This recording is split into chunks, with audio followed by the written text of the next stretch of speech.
नमस्कार और स्वागत है आपका। आज हम कुछ कानूनी दस्तावेजों पर गहराई से नजर डालने वाले हैं। नमस्कार। हमारा फोकस रहेगा धार्मिक भावनाओं को ठेस पहुंचाने वाले अपराधों पर और संपत्ति के खिलाफ कुछ खास अपराधों पर। हाँ, जैसे चोरी और छिनेती। हाँ, ये धाराएं 301 से 305 तक। बिल्कुल। तो आज हम समझेंगे कि कानून इन्हें कैसे देखता है, क्या परिभाषाएं हैं, क्या सजाएं हैं। और ये देखना भी दिलचस्प होगा कि कानून इरादे और कृत्य में कैसे फर्क करता है। हाँ, वही तो। लगता है इसमें कई परतें हैं। चलिए शुरू करते हैं फिर। जरूर। सबसे पहले बात करते हैं धार्मिक भावनाओं से जुड़े अपराधों की। धारा 301। हाँ। ये धारा कहती है कि अगर कोई किसी की धार्मिक भावनाओं को चोट पहुंचाने के इरादे से या ये जानते हुए कि ऐसा हो सकता है, किसी पूजा स्थल, कब्रगाह या जहां अंतिम संस्कार हो रहा हो, वहां गलत तरीके से घुसता है, ट्रेसपास जिसे कहते हैं। हाँ, ट्रेसपास करता है, या फिर किसी शव का अनादर करता है या अंतिम संस्कार में बाधा डालता है, तो ये अपराध है। इसमें वो इरादा या भावनाएं आहत होने की संभावना का ज्ञान, ये बहुत अहम है ना? बिल्कुल। सिर्फ काम कर देना काफी नहीं है, उसके पीछे की नीयत भी देखी जाती है। सही कहा। ये दिखाता है कि कानून सिर्फ फिजिकल सुरक्षा नहीं, बल्कि लोगों की आस्थाओं और उनसे जुड़ी जगहों की पवित्रता को भी मानता है। और ये ज्ञान वाला पहलू भी है कि आपको पता था कि आपके ऐसा करने से किसी की भावनाएं आहत हो सकती हैं। हाँ, ये एक तरह से आपको सोचने पर मजबूर करता है कि आपके एक्शंस का दूसरों पर क्या असर पड़ेगा। और इसकी सजा वो भी बताई गई है। हाँ, 1 साल तक की कैद या जुर्माना या फिर दोनों। तो मतलब कानून इसे गंभीरता से लेता है। अच्छा, अब धारा 302 को देखें। हाँ, वो भी तो धार्मिक भावनाओं से जुड़ी है। हाँ, लेकिन उसका फोकस थोड़ा अलग है। वो सीधे सीधे चोट पहुंचाने वाले कामों पर है। कैसे? ये शब्द महत्वपूर्ण है। हाँ। जानबूझकर किसी की धार्मिक भावनाओं को ठेस पहुंचाने के इरादे से। अच्छा। उसकी सुनने की रेंज में कोई शब्द बोलता है या कोई आवाज करता है या उसकी नजर के सामने कोई इशारा करता है या कोई चीज रखता है, तो वो अपराधी है। यहाँ जानबूझकर इरादा, डिलिबरेट इंटेंशन पर जोर है। बिल्कुल। मतलब अनजाने में कुछ कह देना शायद इसमें ना आए, इरादा ही ठेस पहुंचाने का होना चाहिए। तो अगर मैं समझे 301 जगहों, शवों या रस्मों से जुड़ी है, हाँ, जबकि 302 सीधे तौर पर शब्दों, आवाजों, इशारों से जानबूझकर भावनाएं आहत करने से। एकदम सही, ये फर्क है। लेकिन एक बात और है, दोनों के लिए सजा एक ही है, 1 साल तक की कैद या जुर्माना या दोनों। हाँ, ये दिलचस्प है। तो क्या इसका मतलब ये हुआ कि कानून की नजर में दोनों की गंभीरता बराबर है? पवित्र स्थान का अपमान और सीधे शब्दों से अपमान? हाँ, ये एक अच्छा सवाल है। देखिए, समान सजा अक्सर यही दिखाती है कि कानून बनाने वाले इन दोनों तरह के अपराधों को समाज पर एक जैसा बुरा असर डालने वाला मानते हैं। चाहे तरीका अलग हो। हाँ, चाहे तरीका अलग हो। एक में पवित्रता भंग हो रही है, दूसरे में सीधे व्यक्ति की आस्था पर हमला हो रहा है। कानून शायद कह रहा है कि दोनों ही गलत हैं। हालांकि ये भी है कि धारा 302 में जानबूझकर इरादा साबित करना कई बार ज्यादा मुश्किल हो सकता है। हाँ, खासकर अगर सिर्फ शब्दों की बात हो। बिल्कुल। जबकि 301 में शायद कृत्य ज्यादा साफ दिखे, जैसे कहीं घुस जाना, फिर भी कानून ने सजा बराबर रखी है। ये समझना जरूरी था। चलिए अब विषय बदलते हैं, संपत्ति से जुड़े अपराधों की तरफ आते हैं। धारा 303 यानी चोरी। हाँ, थेफ्ट। सुनने में तो बहुत आम सा शब्द है, चोरी। लेकिन कानून इसे कैसे परिभाषित करता है? इसके मुख्य तत्व क्या है? हाँ, कानून इसे बहुत बारीकी से देखता है। चोरी मानने के लिए 5 बातें होनी चाहिए। 5 बातें? कौन सी? पहला, बहलाने का इरादा, डिसऑनेस्ट इंटेंशन, मतलब गलत तरीके से फायदा उठाना या दूसरे को नुकसान पहुंचाना। ठीक है, इरादा। दूसरा, चल संपत्ति, मूवेबल प्रॉपर्टी। चोरी सिर्फ उसी चीज की हो सकती है जिसे हिलाया जा सके।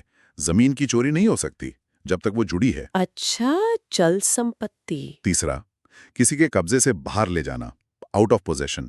संपत्ति उस व्यक्ति के कब्जे में होनी चाहिए जिससे चोरी हो रही है। मालिक होना जरूरी नहीं, कब्जा जरूरी है। कब्जा, पोजेशन, ठीक है। चौथा, सहमति के बिना, विदाउट कंसेंट। जिसके कब्जे में है उसकी मर्जी नहीं होनी चाहिए। ठीक है। और पांचवा, हटाना, मूव्स दैट प्रॉपर्टी। उस संपत्ति को बेईमानी के इरादे से हटाया जाना चाहिए। जरा सा भी हिलाना काफी है। ये चल संपत्ति और हटाना वाली बात थोड़ी और समझाएंगे, वो स्पष्टीकरण जो दिए हैं। हाँ, बिल्कुल। वहीं पर तो सारी डिटेल्स हैं। जैसे स्पष्टीकरण 1 कहता है हाँ, कि कोई चीज जब तक जमीन से जुड़ी है, चल संपत्ति नहीं है। पर जैसे ही उसे अलग किया, मान लीजिए पेड़ काटा, तो वो चल संपत्ति बन गई, अब उसकी चोरी हो सकती है। अच्छा, तो पेड़ काटना चोरी हो सकता है। अगर इरादा बेईमानी का है और उसे ले जाने के लिए काटा है तो। और स्पष्टीकरण 2 कहता है कि अलग करना और हटाना एक ही काम हो सकता है। मतलब जैसे ही काटा, हटाना भी मान लिया गया। हाँ, अगर इरादा ले जाने का था। फिर स्पष्टीकरण 3 कहता है कि हटाने का मतलब सिर्फ उठाकर ले जाना नहीं, अगर कोई बाधा हटा दी जिससे चीज खुद हट जाए तो वो भी हटाना है। जैसे? मान लीजिए कोई जानवर रस्सी से बंधा है, आपने रस्सी खोल दी ताकि वो भाग जाए और आप उसे पकड़ लें, तो रस्सी खोलना ही हटाना माना जाएगा। वाह। और जानवरों के बारे में एक और था शायद। हाँ, स्पष्टीकरण 4। अगर आप किसी जानवर को हिलाते हैं इस इरादे से कि वो कहीं जाए, तो आपने सिर्फ जानवर को नहीं बल्कि उसके ऊपर लदे सामान को भी हटा दिया। अच्छा। और सहमति वाली बात? स्पष्टीकरण 5 कहता है सहमति साफ साफ भी हो सकती है या इशारे से या हालात से भी समझी जा सकती है। Implicit consent. ये तो वाकई बहुत डिटेल्ड है। वो उदाहरण याद है इनसे जुड़े हुए, जैसे वो पेड़ काटने वाला? हाँ, उदाहरण है, जेड की जमीन पर ए पेड़ काटता है बेईमानी से। जैसे ही पेड़ अलग हुआ चल संपत्ति बना, और क्योंकि इरादा ले जाने का था तो काटना ही हटाना माना गया, चोरी हो गई। और वो कुत्ते वाला उदाहरण, वो बड़ा मजेदार था। हाँ, उदाहरण बी, ए अपनी जेब में रोटी रखकर जेड की कुत्ते को ललचाता है कि वो पीछे आए। इरादा है कुत्ते को जेड के कब्जे से बिना सहमति ले जाना। तो कानून कहता है जैसे ही कुत्ता ए के पीछे चलना शुरू करता है, चोरी हो गई। ए ने कुत्ते को हटा दिया, भले ही हाथ नहीं लगाया। मतलब हटाना फिजिकली छूना जरूरी नहीं है? नहीं, प्रेरणा देना भी हटाना हो सकता है। वैसे ही उदाहरण सी में ए बैल को हाँकता है जिस पर खजाना लदा है, इरादा है खजाना चुराने का है। हाँ। जैसे ही बैल हिलता है, खजाने की चोरी हो गई, क्योंकि बैल हिला तो खजाना भी हिला। लेकिन वो एक उदाहरण था जो चोरी नहीं माना गया था, प्लेट वाला। हाँ, उदाहरण है, जेड अपनी प्लेटें ए के पास अमानत रखता है, ए उन्हें बेच देता है। ये चोरी क्यों नहीं है? हाँ, क्यों? क्योंकि चोरी के लिए संपत्ति का कब्जे से हटना जरूरी है।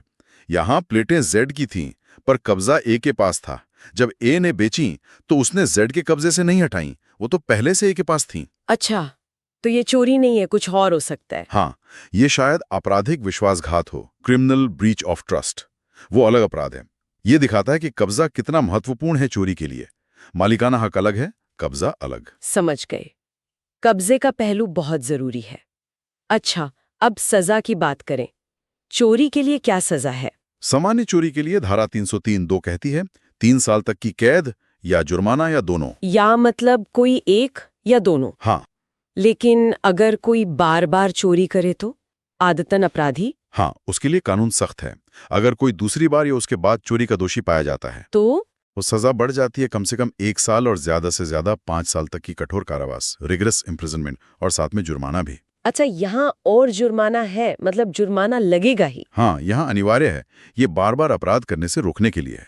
और वो छोटी चोरियों के बारे में क्या था, अगर कीमत 5,000 रुपए से कम हो? हाँ, उसमें एक खास प्रावधान है। अगर ये पहला अपराध है, कीमत 5,000 से कम है और अपराधी या तो कीमत लौटा दे या चीज वापस कर दे, तो जेल नहीं होगी? तो अदालत उसे जेल की बजाय सामुदायिक सेवा, कम्युनिटी सर्विस की सजा दे सकती है। ये तो एक अलग तरह का नजरिया है, सुधार का मौका देना। बिल्कुल, ये दिखाता है कि कानून सजा तय करते वक्त अपराध की गंभीरता, अपराधी का रिकॉर्ड, नुकसान की भरपाई, इन सब बातों पर गौर करता है। तो चोरी के मामले में भी काफी कुछ देखने को है, सजा भी अलग अलग। अच्छा, अब चोरी से ही जुड़ा एक और अपराध, छिनैती, स्नैचिंग, धारा 304। हाँ, ये चोरी से कैसे अलग है? देखिए, छिनैती असल में चोरी का ही एक ज्यादा आक्रामक, ज्यादा हिंसक रूप है। मतलब? चोरी तब छिनैते बन जाती है जब अपराधी चोरी करने के लिए संपत्ति को किसी व्यक्ति से या उसके कब्जे से अचानक, तेजी से या बलपूर्वक छीनता है, झपटता है या ले जाता है। अच्छा, तो इसमें वो अचानकपन, तेजी या जबरदस्ती का तत्व जरूरी है? हाँ, बिल्कुल। जैसे गले से चेन खींच लेना या हाथ से मोबाइल छीनकर भाग जाना, इसमें पीड़ित को खतरा ज्यादा महसूस होता है। तो ये साधारण चोरी से ज्यादा गंभीर मानी जाती है? तरीका ज्यादा गंभीर है, इसलिए सजा में भी थोड़ा फर्क है। छिनैती के लिए 3 साल तक की कैद और जुर्माना है। यहाँ भी और जुर्माना? हाँ, मतलब अनिवार्य। हाँ, सामान्य चोरी में पहली बार या जुर्माना था, यहाँ और जुर्माना हाँ, है। ये दिखाता है कि कानून इसे थोड़ा ज्यादा गंभीरता से ले रहा है। समझ गए। चोरी, बार बार चोरी, छोटी चोरी, फिर छिनैती। अच्छा, एक और श्रेणी बची है, धारा 305, जी, गंभीर परिस्थितियों में चोरी। हाँ, एग्रीवेटेड थेफ्ट, हाँ, ये कौन सी परिस्थितियां जिनमें चोरी ज्यादा गंभीर मानी जाती है? धारा 305 कुछ खास जगहों या खास चीजों की चोरी को ज्यादा गंभीर मानती है। जैसे ए, किसी घर में या ऐसी इमारत, तंबू या नाव वगैरह में चोरी जो रहने या सामान रखने के काम आती हो। ठीक है। बी, किसी ऐसे वाहन की चोरी जो सामान या सवारी ढोने के काम आता हो। सी, ऐसे वाहन से किसी सामान की चोरी। अच्छा, डी, किसी पूजा स्थल से मूर्ति या प्रतिमा की चोरी। ये तो बहुत स्पेसिफिक है। हाँ, और ई, सरकार या किसी लोकल अथॉरिटी जैसे नगर पालिका की संपत्ति की चोरी। तो इन जगहों या चीजों से चोरी को ज्यादा गंभीर क्यों माना गया है? क्या वजह हो सकती है? इसके पीछे सामाजिक मूल्य और सुरक्षा की जरूरतें हैं। जैसे घर में चोरी सिर्फ सामान का नुकसान नहीं, बल्कि आपकी निजी सुरक्षा और शांति का उल्लंघन है। हाँ, वो तो है। परिवहन के साधन जरूरी हैं अर्थव्यवस्था और लोगों की आवाजाही के लिए। उनकी चोरी से बड़ा नुकसान होता है। और पूजा स्थल से मूर्ति? वो सिर्फ चोरी नहीं, वो लोगों की गहरी आस्था पर चोट है। इससे सामाजिक अशांति भी हो सकती है। और सरकारी संपत्ति? वो जनता की संपत्ति है, उसकी चोरी सीधे पब्लिक को नुकसान पहुंचाती है। तो कानून इन सबको ज्यादा सुरक्षा देना चाहता है। और इसीलिए सजा भी ज्यादा है। बिल्कुल, धारा 305 के तहत इन चोरियों के लिए सजा 7 साल तक की कैद और जुर्माना हो सकती है। 7 साल? ये तो सामान्य चोरी की 3 साल की सजा से काफी ज्यादा है। हाँ, ये साफ दिखाता है कि कानून इन्हें कितना गंभीर मानता है। तो आज हमने काफी कुछ समझा। धार्मिक भावना वाले अपराध धारा 301, 302, जहां इरादा और कृत्य दोनों देखे जाते हैं। हाँ, फिर चोरी धारा 303 की पूरी बनावट, उसके तत्व, वो स्पष्टीकरण, उदाहरण और सजा के अलग अलग लेवल, जिसमें आदतन अपराधी और पहली बार के छोटे अपराधी भी शामिल है। हाँ, फिर छिनैती धारा 304 जो चोरी का ही एक बलपूर्वक रूप है, और आखिर में गंभीर परिस्थितियों में चोरी धारा 305 जहां जगह या चीज चोरी को ज्यादा संगीन बना देती है। सही। इन सब में एक बात साफ है, कानून सिर्फ ये नहीं देखता कि क्या हुआ, बल्कि क्यों हुआ इरादा, कैसे हुआ तरीका और कहाँ हुआ संदर्भ, इन सब को बहुत महत्व देता है। बिल्कुल सही कहा आपने। ये कानूनी फर्क हमें दिखाते हैं कि हमारी न्याय व्यवस्था कैसे अलग अलग गलत कामों में बारीकी से अंतर करने की कोशिश करती है। ये सिर्फ सजा देना नहीं है, बल्कि अपराध की गंभीरता के हिसाब से प्रतिक्रिया देना है। हाँ, ये एक जटिल संतुलन है। इरादा, तरीका, संदर्भ, अपराधी का पिछला रिकॉर्ड, ये सब मिलकर तय करते हैं कि कानून उसे कैसे देखेगा। ये समाज में व्यवस्था बनाए रखने के लिए जरूरी है।